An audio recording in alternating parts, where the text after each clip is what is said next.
Yang pertama pastinya kegelisahannya tentang hikmah yang menjadi nilai dasar di NU ya. Kita diajarin para ulama kita untuk berhikmah, dan konteksnya adalah ini hikmah milenial.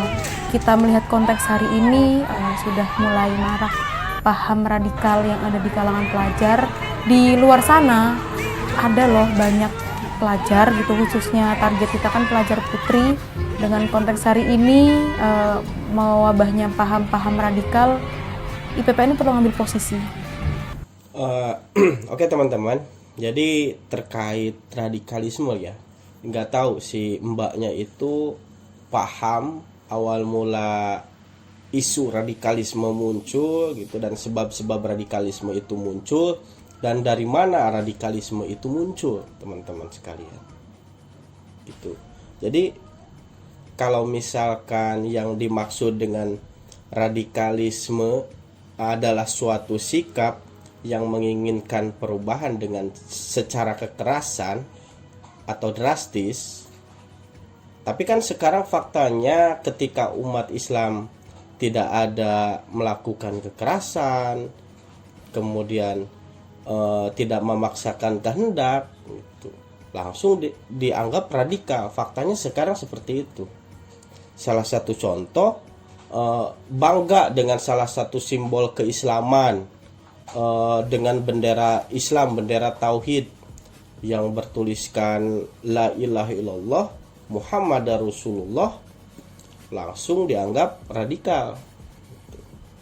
Atau misal hanya mendakwahkan kewajiban syariat Islam, misal itu tidak memaksakan kepada orang lain supaya untuk mengikutinya, itu langsung dicap radikal.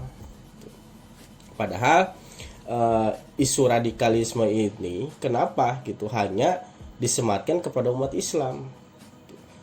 Nah, kewajiban kita harus mengambil kesimpulan, gitu.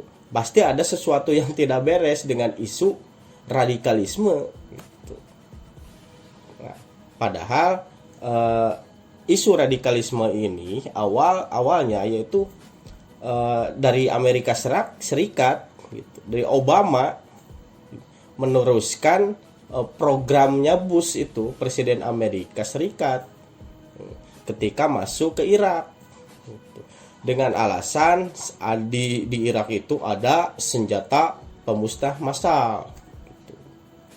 Padahal itu merupakan alasan yang dibuat-buat oleh Amerika, teman-teman, gitu. Nah, muncullah pertanyaan, kenapa Amerika memaksakan masuk ke Irak? Nah, jawabannya ya harus tahu sejarah, gitu. Kalau kita kembali ke 30 tahun yang lalu, ketika tahun 1989 komunis Soviet pada waktu itu, gitu, Soviet itu sudah menyatakan perang ideologi itu dimenangkan oleh ideologi kapitalisme demokrasi, gitu, yang dijuarai Amerika, teman-teman, gitu. Nah, setelah itu ya sampai sekarang, teman-teman, itu sudah menjadi ketakutan Amerika, ideologinya terkalahkan. Bahkan ada salah satu tokoh, Samuel Huntington, dia menyebutkan dalam tesisnya, jadi salah satu peradaban yang akan menjadi penghalang untuk kapitalisme demokrasi itu adalah ideologi Islam, kebangkitan Islam. Itu yang ditakutkan oleh Amerika saat ini, teman-teman. Nah, mulailah disitulah mengepakkan sayapnya Amerika ke semua negara, yaitu dikarenakan ancamannya itu yang ditakutkan ya umat Islam.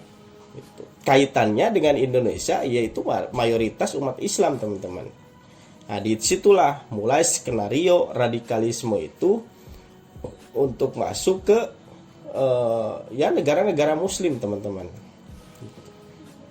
Makanya jadi untuk generasi sekarang gak usah takut mempelajari Islam, padahal itu merupakan salah satu framing yang tidak suka Islam, para pemuja kapitalis demokrasi, strategi mereka untuk menakut-nakuti gitu, supaya framingnya bahwa Islam itu seperti ini, padahal ingin menjalankan syariatnya gitu teman-teman, supaya generasi itu tidak tahu dengan ajaran Islam itu sendiri teman-teman.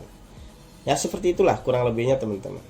Makanya kita harus bijak, harus seimbang untuk memahami satu masalah itu, ya harus dengan ilmu teman-teman gitu. Dan harus mencintai sistem Islam, syariat Islam, bukan sistem kapitalis demokrasi, liberalisme. Ya kalau kita mengadopsi sakopahnya dari liberalisme, ya paham yang akan muncul di otaknya itu yaitu liberalisme gitu. Yaitu muncullah monsterisasi Islam, teman-teman. Sehingga generasi Islam itu generasi yang tidak paham dengan ajarannya Islam sendiri. Oleh itu teman-teman, kira-kira mudah-mudahan ada manfaatnya. Yuk, salam perjuangan. Assalamualaikum warahmatullahi wabarakatuh.